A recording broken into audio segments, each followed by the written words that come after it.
A circular coil of resistance capital R, area A, number of turns capital N is rotated about its vertical diameter with angular speed omega in a uniform magnetic field of field of magnitude B.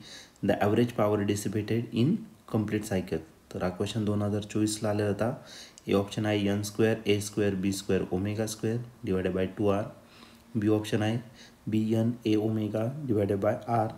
C option आहे B N A omega divided by 2R. C D option आहे N square A square B square omega square upon R.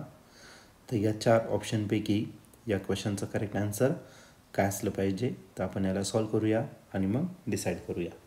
एक circular coil दिलेला आहे, त्याचा resistance R इतका आहे, area A इतका आहे, नंबर ऑफ टर्न्स एन इतका आहे आणि तो रोटेट होतो आहे अँग्युलर वेलॉसिटीने, अँग्युलर वेलॉसिटी ओमेगा आणि युनिफॉर्म मॅग्नेटिक फील्ड दिलेला आहे. तर आपल्याला ॲव्हरेज पॉवर या ठिकाणी फाईंड करायचं आहे.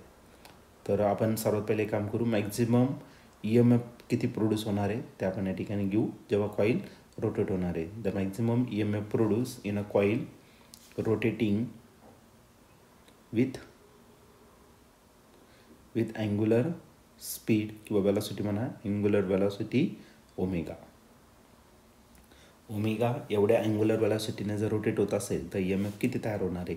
मग ई मॅक्स जो असेल तो असेल आपला एन बी ए ओमेगा. तर हा फॉर्म्युला मॅक्झिमम ई एम एफचा आहे. ओके, आपल्याला मॅक्झिमम पॉवर फाईंड करायचा, ॲव्हरेज पॉवर फाईंड करायचं.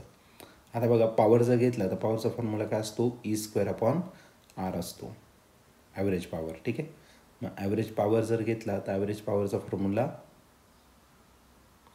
Average power dissipated in a complete cycle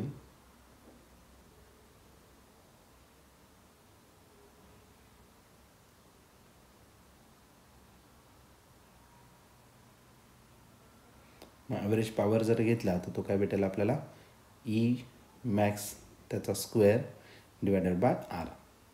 E max तर आहे आपल्याकडे, ती व्हॅल्यू पुट करून टाका. तो आहे तुमचा एन बी ए ओमेगा त्याचा स्क्वेअर डिवायडेड बाय काय असेल आर.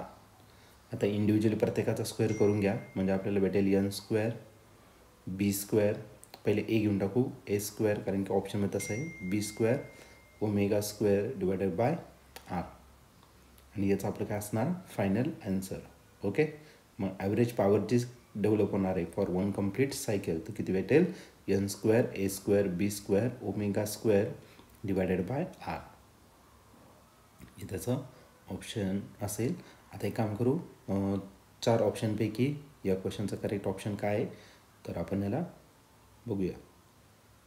तर ऑप्शन नंबर डी जो आहे तो या ठिकाणी आपला करेक्टली मॅच होतो आहे, म्हणून या क्वेश्चनचा करेक्ट आन्सर ऑप्शन डी असेल. ऑप्शन डी म्हणजेच N square A square B square omega square divided by R हे त्याचं फायनल आन्सर असेल, ऑप्शन डी.